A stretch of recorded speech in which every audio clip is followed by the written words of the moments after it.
Hey everybody, have you considered starting a podcast? We here at Screwball highly recommend Podbean for getting your podcast out to a larger audience. Podbean has given us the opportunity to easily bring you Screwball each and every week on all of your favorite podcast services. Use the link podbean.com/screwball to sign up and save up to 35% annually. You can also use the link podbean.com/pro/screwball to sign up for a business subscription. Happy podcasting. Hey everybody, welcome back to Screwball, a baseball podcast, your home for everything baseball. I'm your host, Mike Lepre, here with my co-host, Frank White. Hey, how's it going? This is episode 117 of Screwball, and we have reached the All-Star break, I guess what you could call that midway point for the season, even though, we already crossed that technically by game count. But this is traditionally where we kind of take a look at, this year's All-Stars, league leaders, home run derby participants, and kind of where all the teams are. And then look forward to, obviously, the trade deadline, kind of like we talked about last week. But this week, since we did reach the All-Star break, and tonight we are going to, of recording this, we're going to watch the Home Run Derby and then tomorrow the All-Star Game, so that by the time this goes live, we'll already have the results in. But we figured do a predictions episode, specifically for the Home Run Derby, more so than the All-Star Game. But before we get into that, I figure we have a few pieces of news here that Frank has, and get into those. There were some, some bigger pieces of news, especially with the managerial change to one of the teams. So I'll let Frank handle the news this week, as he brought a few things where I really just have the predictions this week. So yeah, I don't know, there were like I said, there were a few things that were worth noting. Yeah. The first thing I got was the MLB amateur draft was started yesterday, and we seen Jackson Holiday's son. He was the first overall pick out of high school to the Orioles. We seen Andrew Jones' son, picked to the Diamondbacks, the second pick out of high school. And then we seen Kumar Rocker, who famously didn't sign with the Mets last year, to medicals. He got picked to the third pick to the Rangers to team up with his former teammate Jack Leiter. And a little bit of a surprising pick there. But those were your top three picks. Obviously, there was multiple rounds yesterday, but just wanted to go through the first couple picks because they were some big names, some former players, and then Rocker was obviously in headlines for quite some time now. We had Charlie Montoya fired by the Blue Jays, and I think a move that needed to be made. I never thought Montoya really fit. Again, these teams kind of get built up. When they get built up, the guy who got them built up, manager-wise, kind of gets kicked to the curb when they bring in some new superstar. So that's kind of how that goes. We've seen it with the Cubs, the White Sox, even the Astros. We're seeing it now with the Blue Jays. I even think I wouldn't be surprised to see them go to like Joe Madden or something next year. Yeah. But yeah, Charlie Montoya fired. We do have the All-Star break, and we're at the Home Run Derby tonight, the All-Star Game tomorrow. With that being said, there's more than 80 All-Stars with the people who got elected, can't go for injuries, turned down for other reasons, whatever. But we got 80-plus All-Stars selected to the game, which, helps get some of these snubs in there, but you still miss, like Dylan Cease somehow and Edmund, guys like that. But, so that's something to note. I mean, it's good and bad. You're just kind of giving away All-Star Game appearances, but also you're getting guys in there who deserve it if the other guys are hurt, so it makes sense. Yeah, for sure. We had the Futures game over the weekend. I believe Shane Langeliers from the A's won the MVP. We've seen Jason Dominguez hit a home run. Mason Wynn from the Cardinals threw a ball 100.5 from shortstop to first base. Oh, yeah. He said the day before that he was going to let it rip if he got a ball to pass O'Neal Cruz.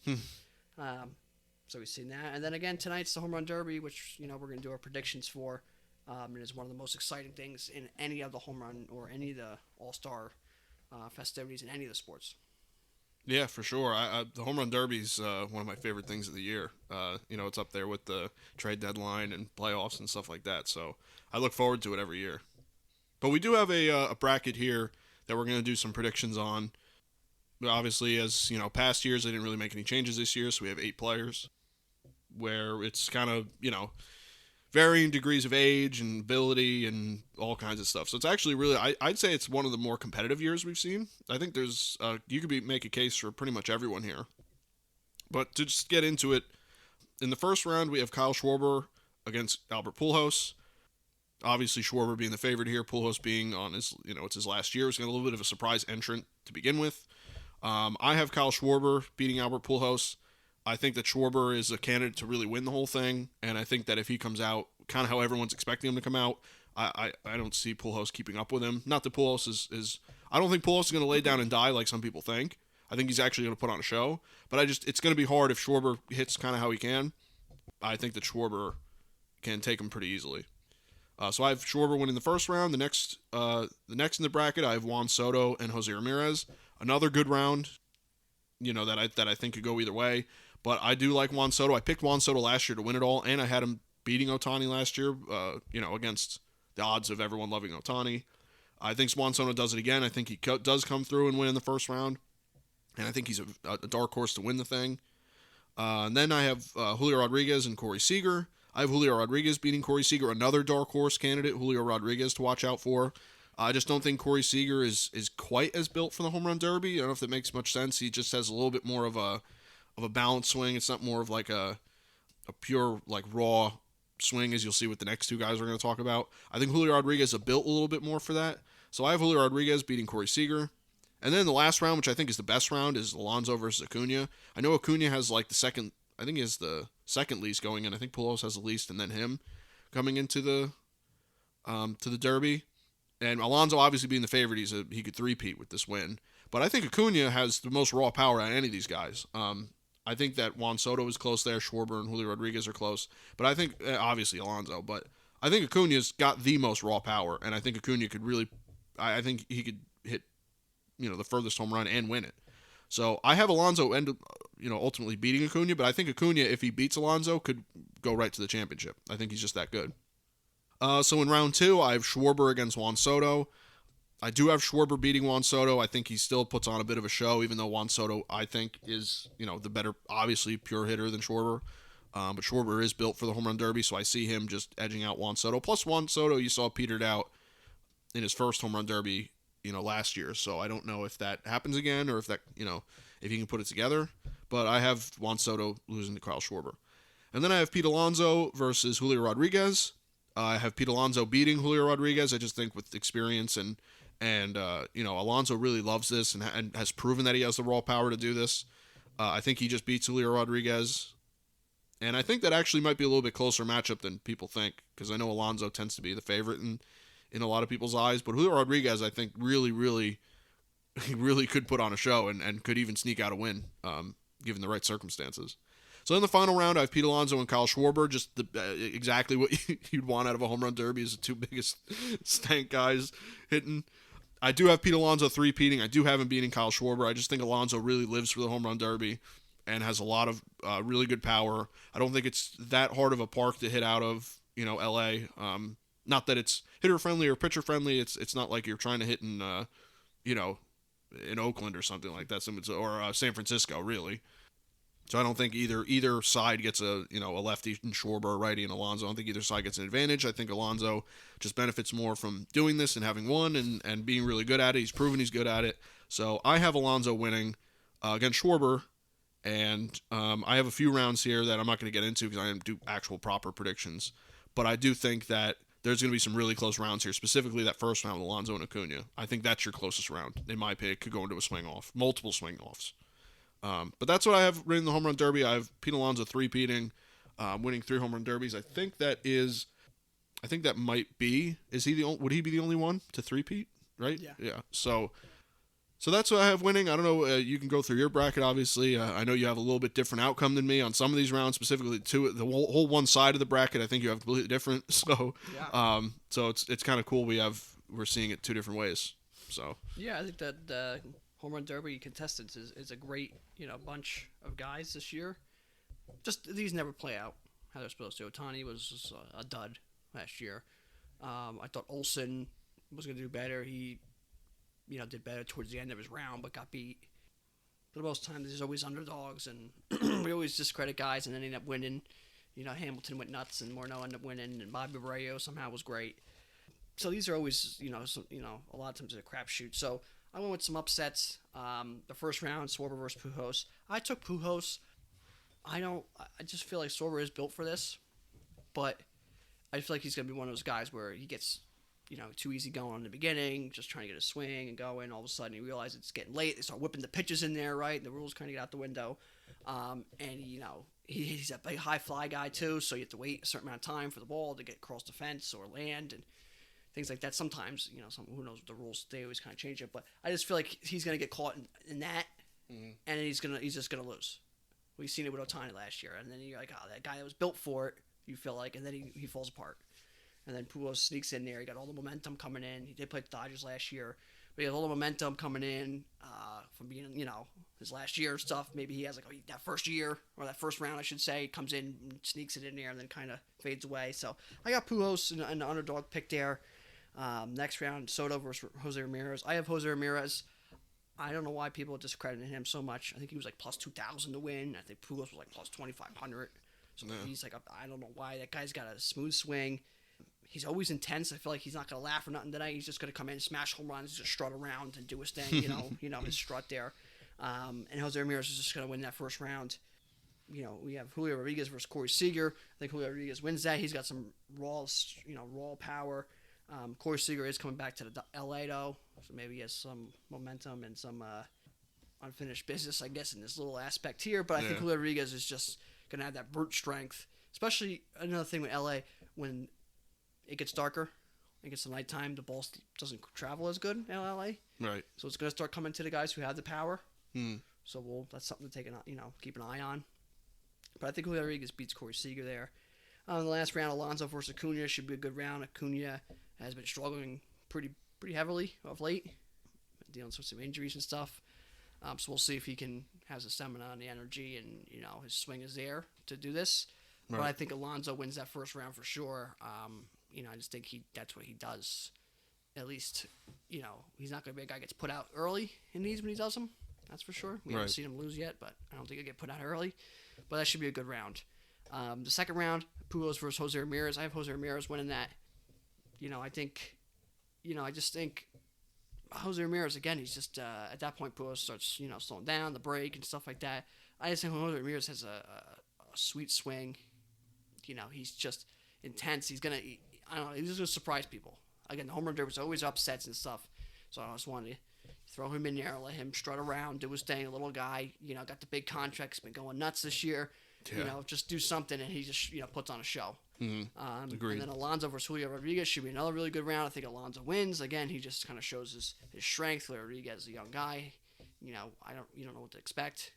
So I think Alonso just takes care of business there. And then the final round, Alonso versus Jose Ramirez. I think Jose Ramirez wins. I think Jose Ramirez wins the whole thing, plus 2,000 or whatever odds he is to win. And he just struts around. I don't know. There's something about that strut, that little guy strut. He's going nuts. He's intense. He's got the big lip in. He's going nuts. Yep. Everyone's also smiling and having fun, and he's just going to be mashing balls, and he's just like, "What's up?" And he's just gonna do his thing. Literally. And he's just gonna be upsets. Always upsets, right? It's always mostly upsets, and sometimes at the end, Alonso wins, or you get the guy who's supposed to win. Sometimes Vlad, he's thought we were gonna win, but it's always upsets throughout the whole thing. And I think that why not Jose Ramirez? Because that's the guy who just always throws a ruckus and everything. Right? We've seen it in MVP voting. We've seen him in playoff game. We've seen him in everything. Everything he does, it's like this guy can do. And then he hits the home run. He's stealing bases. He's strutting around. He just seems to be the guy who just causes a ruckus and everything. Yeah. So why not? Why not one more time? Right. Why not him? Yeah, exactly. So yeah, that's what I got. Bigger upset. I think longest home run you're going to see around 500. I got about I have 502 feet exact to be the longest home run for the night. And I think you will see a few balls hit out of Dodger Stadium, which I think has only been, only done 4 times. It's a low number. Done 5 times by 4 people. I think Mike Piazza did it, Stanton did it, and I believe. Did McGuire do it? I think McGuire did it, and I think Stargell did it twice. That sounds about right for him. I think Stargell did it twice, or Stargell and Eddie Murray, something like that. I think it's only been done 5 times by 4 people in all the years or something like that. Right. Yeah, it's a low number. I know that. Yeah, so I think you might see a few balls hit out of Dodger Stadium. And your best shot would be earlier in the home run derby as well, before it really gets to nighttime. The ball stops carrying in LA, usually. So, but yeah, should be a good home run derby. Should be exciting. We have a great round of guys, and I think there's going to be some upsets and some cool storylines here that we're going to carry on to the All-Star game in the second half of the season. Yeah.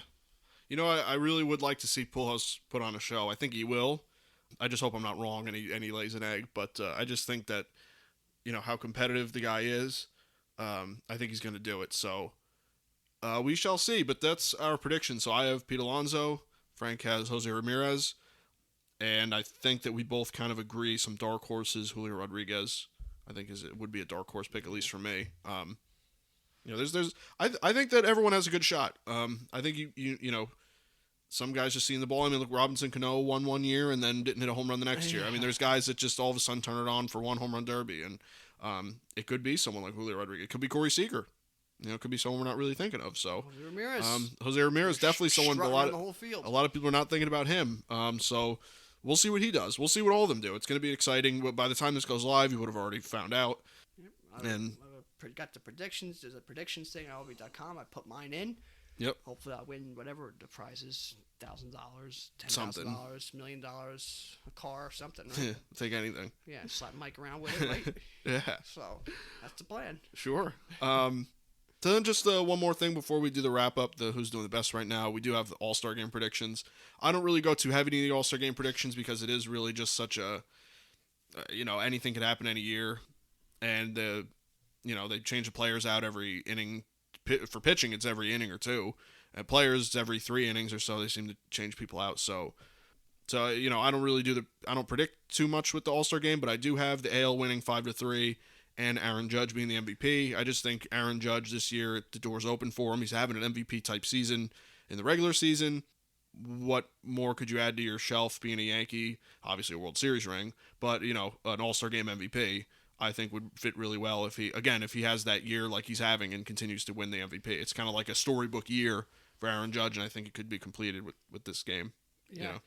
I'm just going to go with my same one I had from when we did our prediction way back in February. And I had the AL scoring 9 and the NL scoring 5, so AL wins 9-5. And I had Judge MVP, and this was back in February when we first did our predictions. I had this knowing he was coming into a contract year. An All-Star game, sometimes it'll take, you get that one swing, hit the home run, and that's just your MVP. Yep.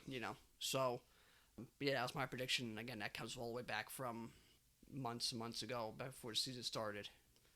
And to go along with that real quick, too, I just wanted to mention, Mike talked about it for a while now.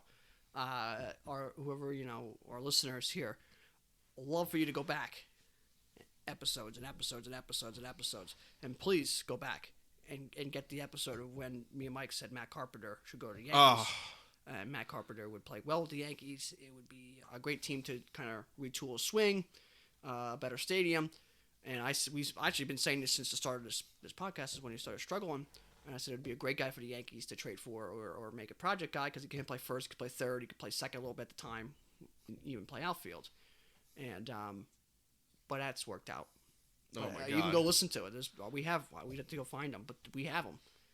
I know, because I've been saying it for a while. Like, that's a guy Yankees can just retool up and try fixing and just tweak it a little bit, get him at the bottom of the lineup, get him in a little bit smaller stadium, new city, everything. Just kind of let him restart and see if it works out, and it's worked. I mean, the Yankees weren't the reason why it's working. His offseason work he put in. Votto, Matt Holliday was a big piece. Of course, Matt Holliday. I think Matt Holliday got Judge on the right track years ago. His old pitching coaches and old hitting coaches. He just, whatever it's doing, it's a great story. Yep. But I just wanted to throw that out there. We're talking about predictions and my All-Star one from February. I just want to say, go back and listen. We even talked about Gallo going to the Yankees years ago too. But Matt Carpenter, I know we talked about a lot. Yep. And to see him do this good, we had Mayhew once. In the past, but saying Mayhew should get signed, and Taijuan Walker would have good years, and Rodon would be great picks, and we've had some good predictions here of late. So, but some of these are actually, we have our podcast now, so you can go back and listen to them. Like, see, we told you guys. We told somebody, at least somebody was listening. And, right. And it works out. So it doesn't. Just wanted to put that in there. That some of these predictions, and we get them right at times because we do pay attention to what goes on. So we're not just willy nilly throwing them out there all the time. Sometimes you have to, but we do put some work in and get some of the answers are right and at least pretty close. I think that the Matt Carpenter one's a good one that not a lot of people saw coming. But, you throw a guy like that, retool his swing just a little bit because he was a good hitter. That guy's a good hitter. He was a pure hitter for a while there, So you throw him at Yankee Stadium a little more hitter-friendly. Maybe a ball or two squeaks out of there, gives him a little bit, Go in there, give your hell. You're not the middle of the lineup guy. You're just a fill-in guy. You come in here, you go, Oh, for your next 20, guess what? Hey, thanks for showing up. Mm-hmm. Nothing to lose. And you mostly DH. Your last Don't worry chance, about fielding. right? Yeah. Just give it your hell. You're not in the middle of the order. And if you go nuts, you'll stay around for a while. If you don't, hey, you kind of had that kind of written on the wall already that you were kind of done. Yeah, so you gave it a shot with a team it sounded like you wanted to be on. And you had 1,000 OPS, I think, on the dot in the minors to start this year. Yeah, I so. seen that when he got released by the Rangers per his request as a veteran. I said, well, that's a guy someone should really pick up, 1,000 OPS in over a month's worth of games. For a guy who really put the work in the offseason. You never know. Yeah. But when it happens. And look what happened. Yep. So we'll get into him in just a second. More, just again. But let's wrap up the news segment, the topic section of the show with the who's doing the best right now. It's more so who's doing the best at the half. Is now that we have the few off days here and we can kind of take a look at wherever everything lies. So the Yankees own the best record in the league at 64-28, while the Astros own the second best in the record in the American League at 59-32. They're just one shy of the 60 wins. The Dodgers own the best record in the National League. They are 60-30, so they do have the 60 wins, while the Mets are behind them for the second best record at 58-35. Worth noting that the Braves really caught up to the Mets. I believe the Mets had a big series against them too. One took 2 or 3 or something. They were up 10.5 games I think, going into June. And the Braves it was 2 games. Yeah, the Braves just wouldn't stop. They wouldn't lose. Yeah. And they got the reinforcements on the way. Right. We'll get into in a little while. So, just worth noting that that's going to be an exciting race that we weren't really sure about, looking. Yeah, and the same thing could happen with the AL East with the Yankees. The Phillies chugging along out there, and the Marlins, with their pitching, at least they're staying in the hunt. You never know. Yeah. I mean, there's those two, and even the Dodgers, with the Padres on their tail. These teams have really good records, but all of a sudden things can change. And Central, I think, is only a game difference too. Yeah, so you got some races coming up here. It's worth noting, even for these teams that have really good records. I mean, 58-35 for the Mets. That's, for them for the past seasons they've had, that's really really good. Yeah. So the Yankees have the best run differential at the half at +199, while the Nationals have the worst at -149. Yeah, so that's what happened. Still surprised they have the worst. I know they really hit a skid, but there's some teams out there like the Reds that if it wasn't for that recent kind of win streak and winningness they've had, they were down there. Or if it wasn't for the unbelievably bad first month, the Reds would be probably in the wild card hunt. They'd be right there because their first month they were like 2-25. Literally, yeah, they were just the worst. And now what are they? If they take that off, if they just even that out a little bit, they'd be about 500. Yeah, because they can hit. That's the thing, even it out. Don't even, you don't have to give them a winning record. Just have them stay, treading water. So. Then some hot teams I got here. The Orioles have been hot. They had a long win streak. Good for them. The White Sox are back in the hunt. I think they're only 3 games out of the division. Mariners 14 in a row. Braves red hot. Dodgers playing well. The Rockies, I believe, are 7-3 over their last 10.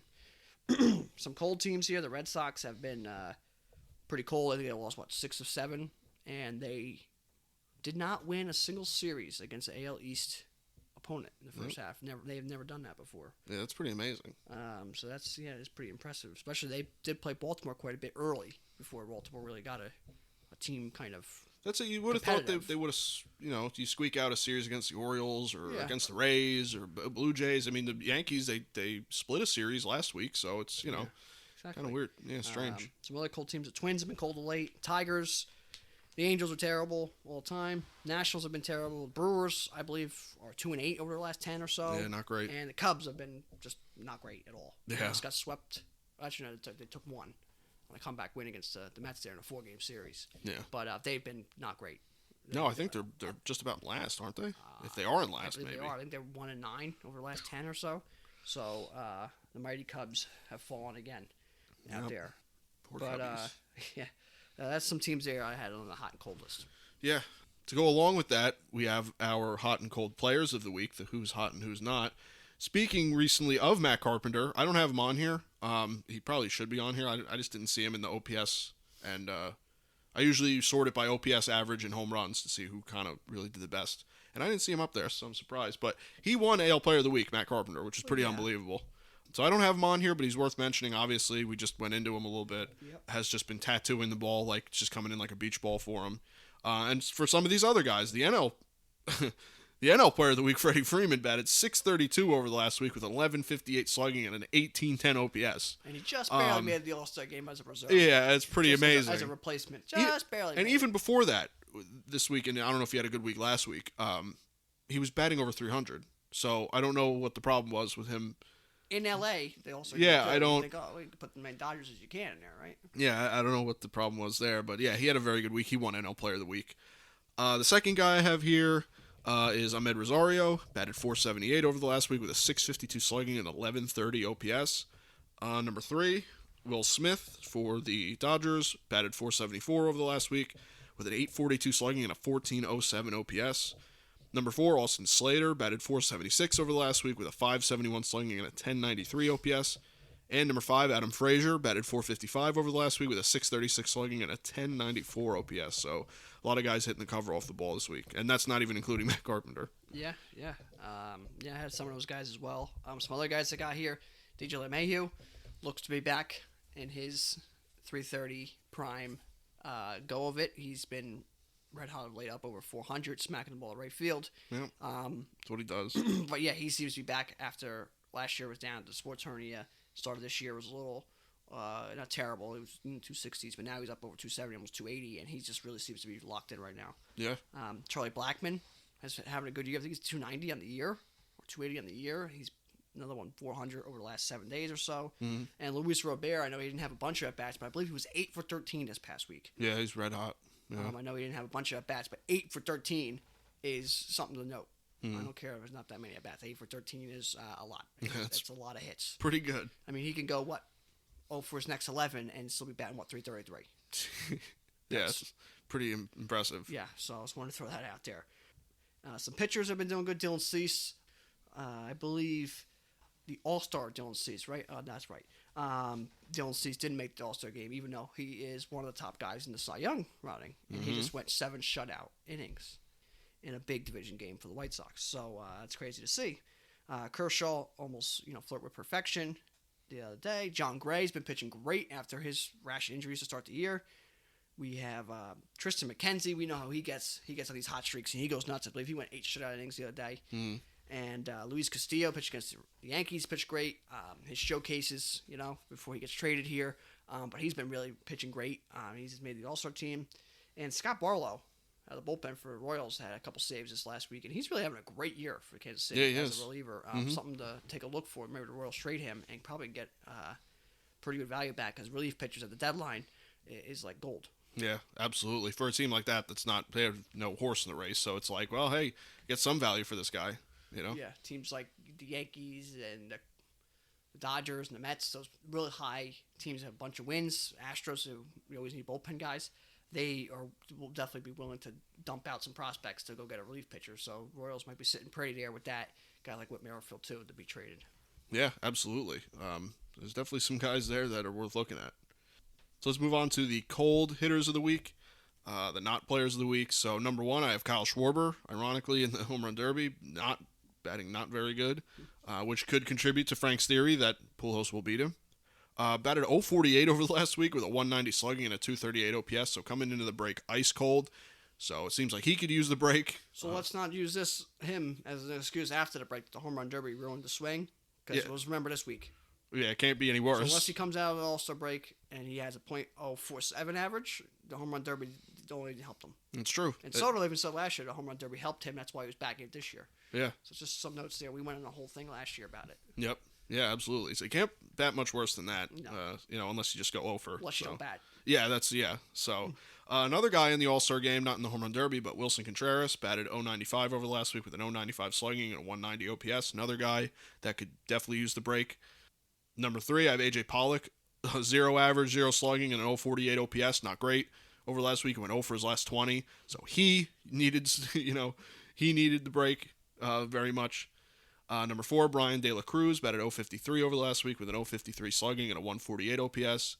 And number 5, Jake Myers, .053 average, .053 slugging, and a 235 OPS. So these guys not hitting good. All of them under 100 for the last week, specifically AJ Pollock, 0 for his last 20. These guys definitely needed, a break, a day, really 3 days off for some of these guys, where we can just kind of, they take the 3 days off, come back fresh, start off the second half maybe hot. You never know. Yeah. So they definitely needed it. Yeah. I got some guys here as well that have been cold. Carlos Santana has been cold. Patrick Wisdom. These guys haven't been overly cold. At least a little over 100. So it's not like going absolutely nuts, ruining a month's worth of good hitting when you're batting under .05. You kind of wasted a lot of it. Right. These guys are batting in the hundreds. But again, Carl Santana, Patrick Wisdom, Frenchie Cordero, I think was 0 for 13, so maybe he was good. Kyle Tucker, and Pete Alonso. Yeah. Cold of late as well. Some pitchers. Josh Hader, absolutely ice cold, absolutely ripped apart two appearances in a row. Get 4 runs, right? Mm-hmm. 4 runs without getting an out the other day. Something like that, and then yeah. he gave 1 out and got 2 runs the other day. I think he pitched 1 out this past week and 6 earned runs. That's that'll up the ERA a little bit. Yeah, and he's been a little giving up some runs before that too. So his ERA is I think in the high 2s at this point. After he didn't get 1 run in like 30 something innings. So that's how fast it changes. Mm-hmm. Sonny Gray got beat up. Lanson's been terrible since he got off the IL. Yep. Zach Wheeler got beat up. His last start there, right? It was like 6 or 7 runs. I mean, you had him, so.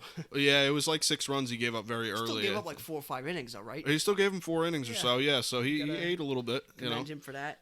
And Strider for the Braves, as good as he's been, he got beat up yesterday. I believe he gave up 5 or 6 runs there in a couple innings. Yeah, and he's been good. Yeah, he's been unbelievably good. Big mustache as well. So there's some pitchers, I have here on the cold list over the last 7-10 days. Yeah, there's some big names on there too. That's always a little bit weird when you see the bigger names that you're kind of like even Alonso, where you're like, wait a minute, doesn't he have like 60 RBIs? Like, what? How does that happen? The Mets record, I believe, most RBIs before the All-Star break. He actually has doesn't he have almost 70 or 70? Doesn't he broke the record? I think it's 75. Yeah, that's insane. Which is like I'll never forget Darren Erstad.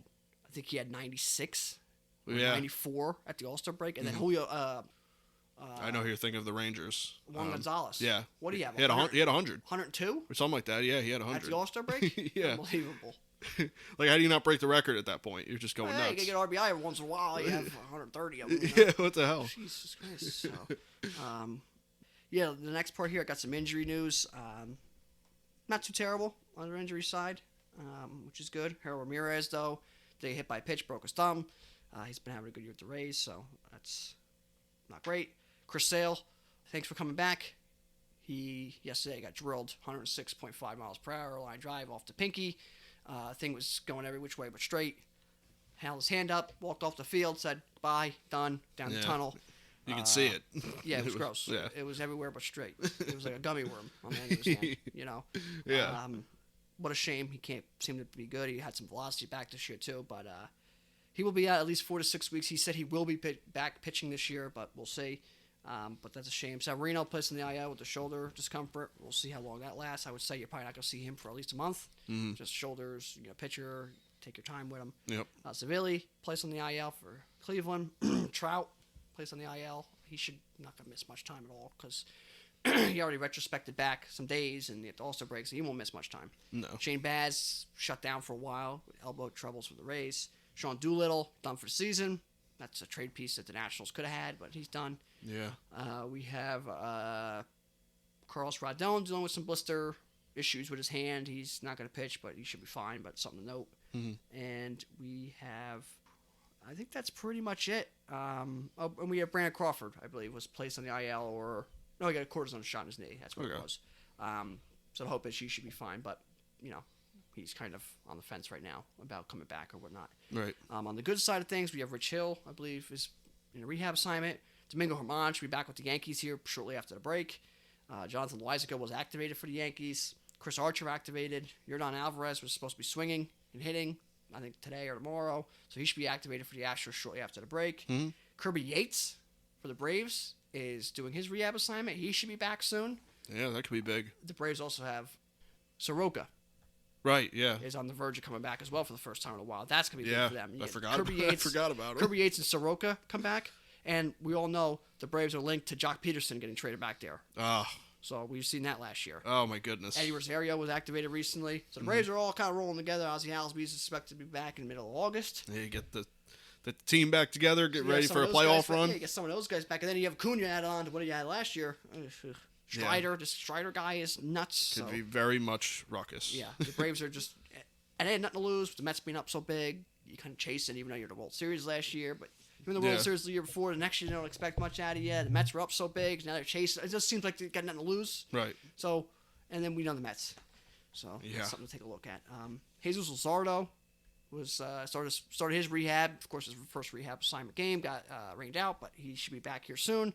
DeGrom on the verge of coming back. Steven Matz activated for the Cardinals. That should help them a bit. Yadier Molina is expected back early August. That's going to be the key for the Cardinals, as well as the deadline.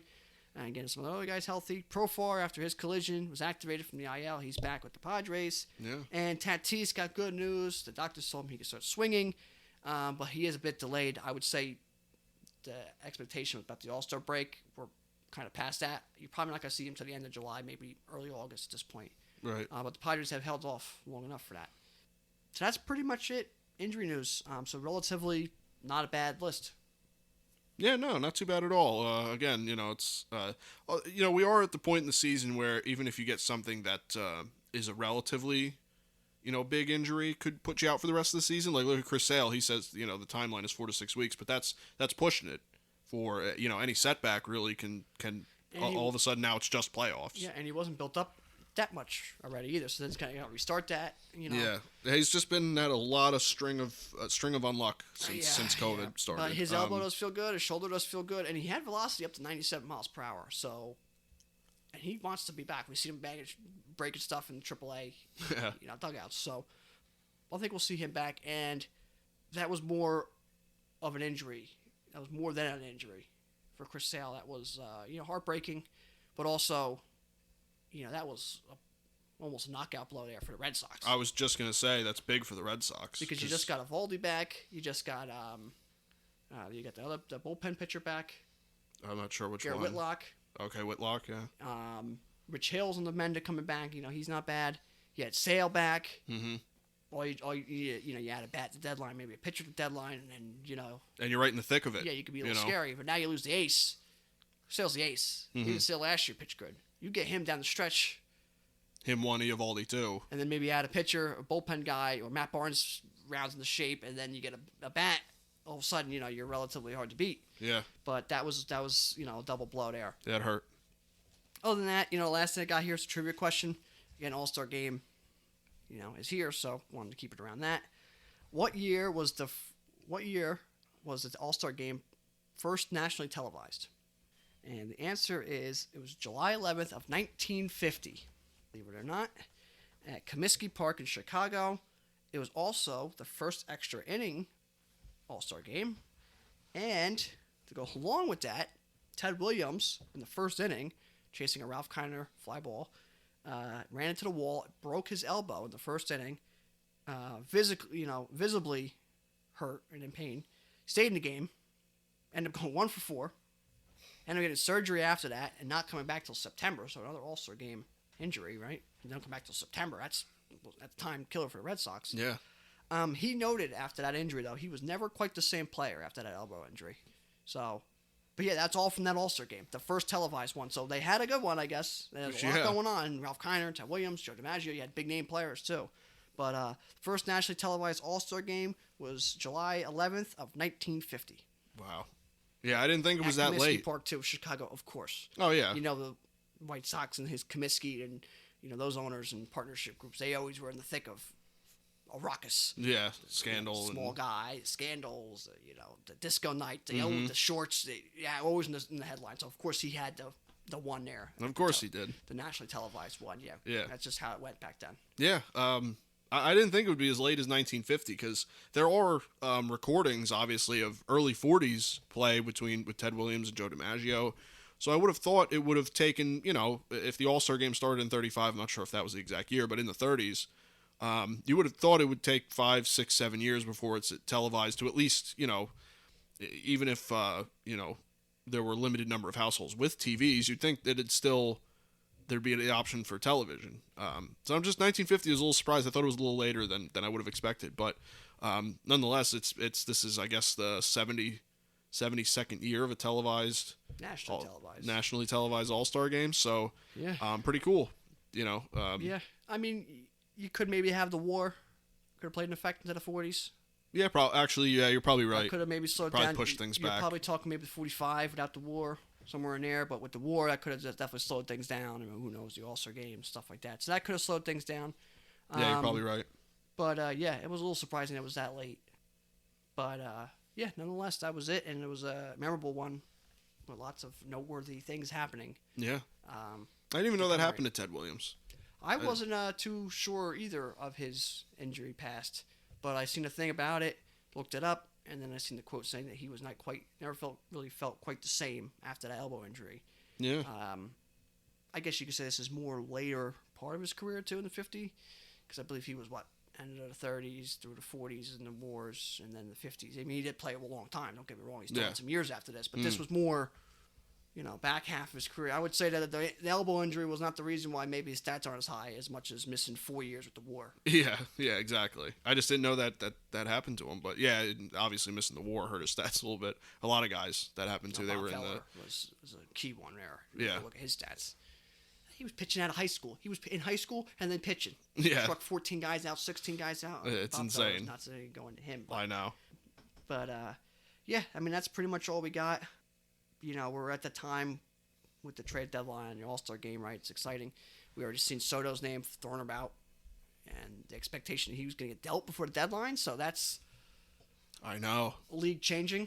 With reported by MLB, at least ranking by MLB.com, I should say, the Cardinals are the number one suitor. Oh, they have potentially for Juan Soto. So talent right now. They could yeah. trade Bader, they could trade O'Neill, they could trade Joan Carlson, they could trade, and then you get the prospects: Mason Wynn, you got Matthew Liberatore, Nolan Gorman. I know. I mean, they got guys. They could do it out the wazoo that they can go trade, and they need them. Need some offense. And it'll be better for the Nationals too, because think about how many prospects you get for Juan Soto. And MLB ready prospects. Yeah, most of them at this point. Padres are involved. I know both New York teams. Yeah, they're checking in, Yankees, of course. I mean, this could be groundbreaking. I mean, if you're the Yankees, if you're not signing Judge, it wouldn't be a bad idea to say Judge for Soto. And I know I don't care about this year because I'll take Soto for 15 years of that. Right, literally. So I'm not saying that's going to happen. I'm not saying maybe that's what they should do. But if you're not signing Judge back, I'd trade Judge for Soto now. I don't think many New York fans would. I mean, there'd be at least be understanding there, I'd rather have 15 years of Soto and 15 chances at the World Series and maybe this one chance with Judge. Right, exactly. So the Mets are involved in it. I mean, the Braves still have a big prospect pool, right? Maybe they would jump in and involve that. They could use an outfielder. Yeah. But that's in the division. Would you be surprised the Marlins gave up the farm to get Juan Soto? You never know. Would Pittsburgh make one big trade on the verge of being good, and you get him and Brian Reynolds and O'Neill Cruz? Yeah. Oh, man. And then that would be exciting. There's some teams out there. White Sox, would they go nuts? I don't know what they have left. Boston, I don't think has enough left. Would the Orioles get involved? They use Jackson Holiday, like, here you go. First pick, and you get Juan Soto. Yeah. That would be exciting. Him in Baltimore. You got to, if you're a team, you got to at least check in. With Baltimore. Yeah. Doesn't have to go far, right up the highway. Yeah, Beltway. There's some teams out there that could really, really make this exciting, right? The Angels are obviously just terrible, so they're not going to be involved in that. Or if they do, it'll just be some weird trade. Where It'll be terrible. Yeah, waste of time, yeah. The Brewers don't have nothing to trade. Yeah. But yeah, there's a lot of teams. I mean, obviously every team wants a guy like that, but there's a lot of teams that could really get involved in it. There's the Dodgers could be in on it. They even said the Angels, but the Angels, no. Yeah. They don't have nothing to give, and they're terrible. Unless you can give Trout. I don't know if that's a bad trade. Right. Here's Trout, 31 years old, can't stay healthy. I'll take Juan Soto for now. I don't know, what happens there, but you never know. I wouldn't be surprised to see one of these small teams go, here it has everything. Yeah, because we have the prospects, so we have it, yeah. And then you get plus Pittsburgh would be exciting. Yeah, that'd be something else. Would Detroit get involved with all the pitching they have? Wouldn't be surprised. And you match him with Miggy at the end of his career, but then you have Javier Baez seems to fit. Juan Soto would kind of fit right there like that, right? Yeah. Riley Green is out there. All of a sudden, you got a little bit of an interesting team there, Yeah. So, and they have pitching prospects, nuts out there in Detroit. I know. So the fellas, so they've got pieces. That's a lot of teams that have pieces that are those more lowly teams, or on the verge of coming up, or you have the teams that are here and ready to win now, and then you add a guy like that. The Yankees trade for a guy like Juan Soto without giving up Judge, or without giving up some of the guys in the MLB right now, because you doubt they're giving up maybe Gallo and Duhar, guys like that, and then a bunch of prospects. I mean, then you keep a team that's already got 60-something wins. Yeah. And then you had Soto, who's just getting hot. Or the Mets, you get Soto in the middle of you because they need a hitter bad. They don't score many runs. The Dodgers, enough for watching them. Cardinals would be huge. You got Goldschmidt and Arenado going absolutely berserk this year. And then you add Juan Soto. Mm-hmm. And possibly you keep Tyler O'Neill, you keep Carlson, Bader, whatever. Edmonds going nuts. I know. You get Yachty back. They maybe add a pitcher, right? They can get into Castillo, Frankie Montas. You get into just Juan Soto is league changing. Yeah. It's a topic in itself. Then you imagine you get to the Braves, you get Acuna, Ozzie Albies, Juan Soto with the Braves. That's an interdivision trade would be insane, I think. Braves or Mets or anything like that, Yeah. I think that'd be crazy. But if there's teams that could do it, I think the Marlins would be able to pull off in division just because they're going to be like, here's everyone. Right. And they're not far from, you get Sandy Alcantara, you're in the hunt, right? Get some pitching. You get a guy like Juan Soto, matching with Jorge Soler, Jesus Aguilar, Jazz Chisholm. All of a sudden, there's something brewing there, you know? And then next year you get the money, you sign them, then you get some other free agents, right? Mm-hmm. Then they sign DeGrom next year, right? Marlins, you add to your pitching. My goodness. You go get a hitter, boom. Marlins Wow. are stanked up something fierce out there in Miami. For sure. So For sure. we can go into this all the time, but that's pretty much all I got. Home run derby's coming on soon. You also have games here, celebrity softball game. There's a lot going on. Yankees Old Timers Day coming up. The Mets Old Timers Day is coming up.